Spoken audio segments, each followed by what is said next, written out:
In the pre-dawn stillness of an unassuming warehouse on the outskirts of Los Angeles, the faint hum of refrigeration units and the sterile scent of antiseptic masked the illicit activity within. At first light, a caravan of unmarked vans bearing the insignias of the Federal Bureau of Investigation and the Department of Health and Human Services rolled silently into the industrial park, agents clad in tactical gear moving with disciplined precision. Their target: the clandestine operating theater where Dr. Grace Buckingham had been conducting unauthorized brain surgeries, first on Liam Spencer, whose life lingered precariously on a ventilator, and now on a mysterious new patient prepped for the second act of Grace's experimental procedures. As the lead prosecutor whispered final orders into her headset, a team of heavily armed agents pressed against the corrugated metal door, breaching it in a thunderous crash that echoed down the empty loading docks. Floodlights ignited inside, illuminating steel tables, trays of gleaming surgical instruments, and the stark white drapes that cloaked an operating table at the ready. Grace herself, goggles perched on her forehead and mask dangling at her neck, froze mid-sterilization, the alcohol swab she held dropping onto the floor with a click that sounded like a gunshot in the vast chamber. Behind her, Liam Spencer lay motionless on a neighboring gurney, tubes snaking from his body into banks of monitors that flickered unevenly, his pulse a faint whisper on the speaker. His head was bandaged, his face pallid beneath the bright surgical lights, and despite the hours that had passed since his unauthorized tumor excision, he showed no sign of regaining consciousness.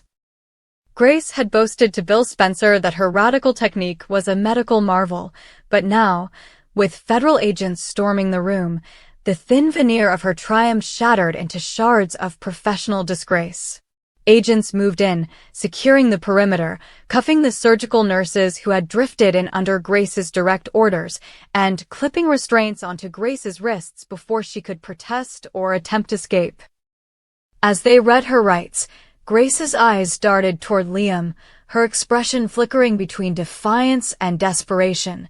For a moment, she seemed to calculate whether to argue procedure or beg for pardon, until the harsh voice of the lead agent cut through her thoughts, announcing that she was under arrest for practicing medicine without a license, endangering a patient's life, and conspiracy to commit healthcare fraud. Outside the warehouse, a phalanx of reporters and television cameras had already begun to gather as word of the raid leaked to freelance journalists scanning radio frequencies for scoops. News choppers circled overhead, their searchlights bathing the grimy exterior in a ghostly glow, while on the ground, LAPD units cordoned off the scene at the request of the federal task force. A phalanx of black SUVs bearing the Spencer Foundation insignia arrived moments later, and Bill Spencer himself emerged, face drawn and eyes rimmed with exhaustion. He moved toward the perimeter, hands raised in a gesture of stunned disbelief, demanding intel on Liam's condition even as agents gently steered him back, citing active investigation. His voice cracked as he called out his son's name, then fell silent when an agent pointed toward Liam's gurney behind the open warehouse doors. The media clamored for sound bites, but Bill pressed his lips together, turning away as if to shield himself from both the flashing cameras and the reality of his choices. Inside, investigators in white hazmat suits snapped photographs of every surface, bagged samples of saline solution labeled with false lot numbers, and cataloged pages of patient charts indicating Grace's midnight signatures in contravention of hospital policy. One forensic auditor unearthed a hidden ledger under the floor tiles, recording payments from Bill Spencer's private accounts totaling over $2 million, a trail of evidence pointing to a conspiracy that transcended any single surgery. Federal health inspectors found expired anesthesia vials marked for disposal, replaced by unapproved compounds Grace had imported under shaky contracts with offshore suppliers. A senior DEA agent scooped up prescription pads bearing forged DEA numbers, each stroke of ink an indictment of Grace's hubris. Meanwhile, a medical examiner's coroner unit read out data from the monitors attached to Liam: unstable vital signs, indications of cerebral swelling, and metabolic irregularities that bespoke trauma beyond the tumor removal, possibly the aftermath of untested pharmaceuticals. Every finding was cataloged, time-stamped, and cross-referenced against Grace's own clinical notes, which now lay open on a gurney like a confession in script.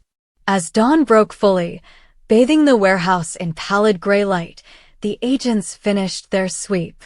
Grace, still in handcuffs, was led outside on a path lined with bright yellow forensic markers where technicians had flagged crucial evidence. She cast one last, haunted glance at the operating theater behind her. A realm she had transformed from a sanctuary of healing into a chamber of secrets before federal marshals placed her in a white, windowless van bound for the downtown detention center. The van's engine roared to life, tires spinning on concrete, and as it pulled away, the crowd of reporters surged forward, capturing the image of Grace in her dark suit, bound and betrayed by her own ambition. Bill Spencer stood by the edge of the perimeter, flanked by Eric and Ridge Forrester, who had rushed to the scene after receiving frantic calls from Brooke and Hope. Brooke, pale but resolute, leaned into her daughter Hope, who pressed a comforting arm around her shoulder even as her eyes remained fixed on the warehouse doors. Steffi Forrester hovered at the fringe, her arms crossed, mind racing as she tried to reconcile the woman she once admired with the criminal now being driven away. Carter Walton and Finn Finnegan arrived shortly thereafter, files in hand, transcripts of Grace's text messages, bank statements, and that damning ledger, evidence already shared with federal prosecutors to ensure the charges would stick. They moved as a unit toward Bill, who turned to them with a look of raw anguish, his voice breaking as he admitted, "I did this for my son." Finn placed a steadying hand on Bill's shoulder, offering solemn assurance that, however misguided, the law now had its course and that Liam's welfare would be paramount in the ensuing investigation. No sooner had the justification for the raid been explained, the unlicensed practice of medicine, the life-threatening consequences of unapproved drugs, the fraudulent insurance claims. Then federal health officials erected a temporary quarantine perimeter, isolating the entire facility as a biohazard site. Hazmat crews arrived with portable decontamination showers to cleanse the hallway walls, while county prosecutors issued subpoenas for every staff member present, threatening contempt charges for noncompliance. The hospital that Grace had built in secret, stocked with untraceable equipment and shielded by forged credentials, now lay sealed off, its entrance padlocked under government order, its interior a tableau of professional disgrace. Weeks later, in the wake of the raid, the ripple effects reverberated through every echelon of Los Angeles society. News outlets ran 24-hour cycles on the Grace Buckingham scandal, dissecting every facet of the operation, how Liam Spencer's family, once the epitome of wealth and influence, had been ensnared in a medical black mirror, how the Department of Health and Human Services hotline had received multiple anonymous tips in the weeks leading up to the bust, how federal agents, alerted by suspicious billing patterns, had traced unexplained wire transfers back to the Spencer Foundation. Congressional representatives raised questions about regulatory oversight, promising hearings on rogue medical practitioners and the vulnerabilities in hospital accreditation processes. Medical journals that once celebrated Grace's publications issued retractions, tagging her research as invalid and ethically compromised. At the heart of the maelstrom, Liam Spencer remained in critical condition. Transferred to a top-tier neurology center under a court order, he lay unconscious in a fully sanctioned ICU, surrounded by a team of legal guardians and court-appointed medical advisors who debated treatment protocols while the federal investigation continued. Bill Spencer, stripped of his private recovery wing's autonomy, sat by his son's bedside for hours each day, speaking words of encouragement that Liam could not yet hear, grappling with guilt and relief in equal measure. Hope, Steffi, Brooke, and Carter took turns keeping vigil, each offering prayers for Liam's recovery and steeling themselves for the legal battles ahead, including a potential wrongful death suit if Liam never emerged from his coma. As federal prosecutors prepared to indict Grace Buckingham on multiple counts, practicing medicine without a license, conspiracy to commit healthcare fraud, patient endangerment, and obstruction of justice. The families tangled in her web braced for the courtroom drama to come. The clandestine surgery facility, once a symbol of Grace's unchecked ambition, now sat shuttered and silent, its secrets catalogued by investigators and sealed as evidence in a federal case file. The bold statement the raid had made resonated beyond the warehouse walls. No one, not even the most brilliant surgeon or the most powerful media mogul, was above the law. And in the quiet aftermath, as Los Angeles woke to headlines of medical malfeasance and political grandstanding, one truth stood clear above all. The cost of ambition unchecked could be measured in human lives, and for Liam Spencer, the price remained unknown. The revelation came like a thunderclap in the sterile corridors of the federal courthouse, a single bank statement, quietly unearthed by an intrepid investigator, exposed the linchpin of a sprawling medical fraud conspiracy. Dr. Grace Buckingham, once celebrated as a rising star in neurosurgery, had received a clandestine payment of $1 million from Bill Spencer's private accounts. The money routed through an offshore intermediary and deposited directly into her personal bank account just hours before she performed her unsanctioned experiment on Liam Spencer's failing brain. That illicit transfer shattered the fragile veneer of medical marvel she had cultivated and provided prosecutors with irrefutable evidence of bribery, conspiracy, and a brazen betrayal of the Hippocratic Oath. In an instant, the case transformed from a tragic patient outcome into a criminal indictment, as the charges escalated from unauthorized surgery to healthcare fraud and negligent homicide.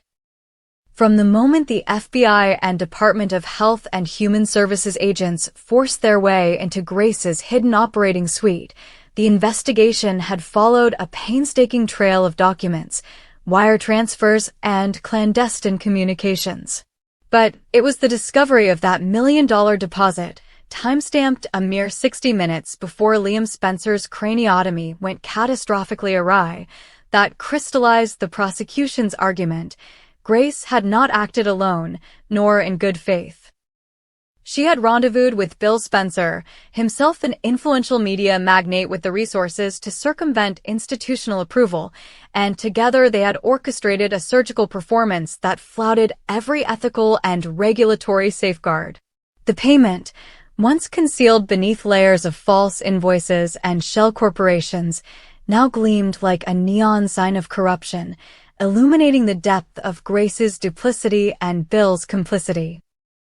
In court, the prosecution brought forward the investigator whose meticulous audit of Grace's account revealed the transfer. Under oath, the agent unfurled a timeline. At 1:03 a.m., a wire initiated from Spencer Publications to a Cayman Islands intermediary. At 1:27 a.m., the intermediary funneled the funds into Grace's personal U.S. bank account. At 2 a.m., Grace arrived at the clandestine, or scalpel in hand, armed with the knowledge that financial reward had sanctioned her actions. The jury leaned forward as the agent described how that very operating table had become a crime scene when Liam's vital signs plummeted during the tumor excision. The untested techniques she had employed triggering a cascade of cerebral hemorrhage that neither she nor the unapproved specialist she had invited could control. By dawn, Liam Spencer was brain dead, his life extinguished by the very surgeon who had promised a miracle. The prosecutor's voice rang out, "This is not medicine. It is manslaughter for hire." Bill Spencer, subpoenaed to the stand in the ensuing grand jury hearing, faced a barrage of pointed questions about his motives and knowledge. He testified that his only intent had been to save his son's life, that he believed in Grace's prowess and in the promise of her groundbreaking procedure. Yet each attorney's cross-examination peeled back another layer of pretext. He had been warned that the surgery had not been approved by the hospital's Institutional Review Board. He had been cautioned that the ethics committee had never reviewed the clinical protocol. Internal memos from his own foundation specifically recommended against funding a private experiment on a VIP patient. Still, he signed the checks and delivered them via a private courier to Grace, convinced that the rules were an impediment to progress and to Liam's survival. His defense crumbled when the prosecution presented a draft contract he had signed, unbeknownst to him, clauses buried in the fine print that obligated him to finance any further remedial therapies should complications arise, a chilling admission that he knew the procedure was high risk.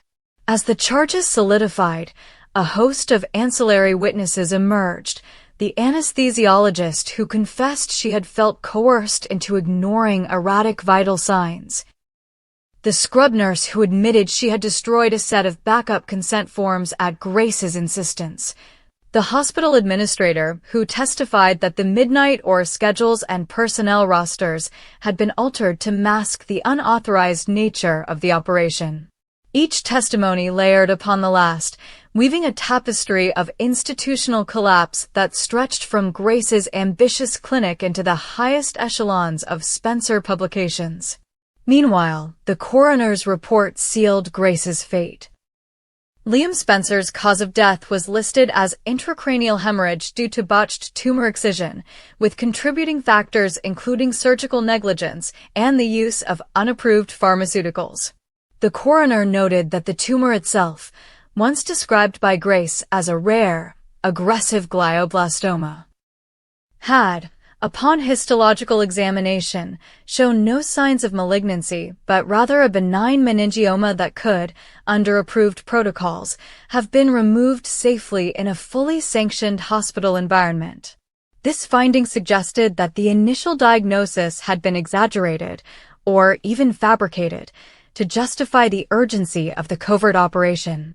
For the Spencer and Forrester families, the cascade of revelations was a maelstrom of grief, betrayal, and recrimination.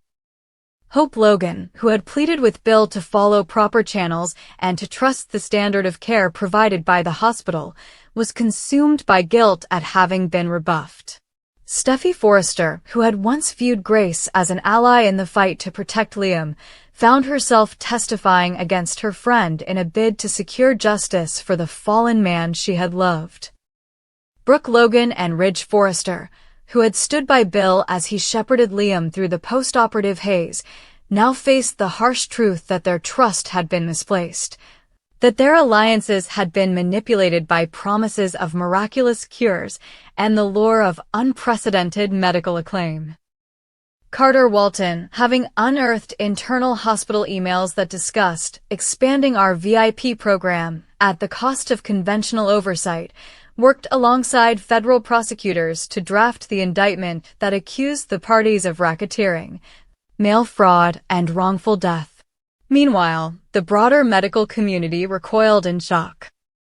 The American Board of Neurological Surgeons convened an emergency session to review Grace Buckingham's case, expelling her from the registry of accredited surgeons and revoking her license pending criminal adjudication. Medical journals that had published her earlier case reports issued retractions, labeling her research unethical and her clinical claims unsubstantiated. Regulatory agencies launched inquiries into the hospital's accreditation process, spot audits into off-hours or usage and VIP patient programs, and hearings on new legislation to close the loopholes that had allowed a single surgeon to commandeer a surgical suite in the dead of night. The scandal dominated cable news panels and talk shows, igniting debates about the perils of medicine by celebrity and the corrosive influence of unchecked wealth on patient care. In the hush that followed the torrent of indictments, the focus returned to Liam Spencer's final hours. Autopsy photos, admitted into evidence, revealed the extent of the hemorrhagic damage, diffuse bleeding across the right hemisphere, brain tissue displaced against the skull, blood clots the size of golf balls that Grace's retractor had failed to evacuate. Pathologists read from their slides, describing the telltale microscopic signs of hypoxic injury. The irreversible brain damage that set in moments after the unapproved sedative cocktail slowed Liam's respiratory drive to a fatal crawl. The clinical experts called by the prosecution made it clear that in a fully regulated surgical environment, with appropriate peer review and board-approved anesthesia protocols, Liam's benign tumor would have been excised with minimal risk and an excellent prognosis. Instead, he had become collateral damage in a Faustian bargain between Bill Spencer's desperation and Grace Buckingham's unchecked ambition. As jury selection began for Grace's criminal trial, both families prepared for the emotional crucible ahead. Bill Spencer, stripped of his veneer of invincibility, vowed to testify against Grace in exchange for leniency, haunted by the knowledge that his choices had doomed his son. Hope, Steffi, Brooke, and the Forresters braced themselves to relive every harrowing moment on the stand, to re-examine their own roles in the tragic chain of events. The hospital, still under intense federal oversight, pledged sweeping reforms, a ban on after-hours VIP surgeries, mandatory RB reviews visible to patient families, and the installation of tamper-proof or scheduling systems. Yet for all the institutional reckonings, no policy could resurrect Liam Spencer's life. In the months that followed, academic articles dissected the case, legal scholars cited it as a landmark in healthcare jurisprudence, and ethics boards worldwide studied it as a cautionary tale of how financial inducements can warp the practice of medicine. Memorial services for Liam brought together mourners who spoke of his courage, his warmth, his unwavering kindness even as he lay comatose.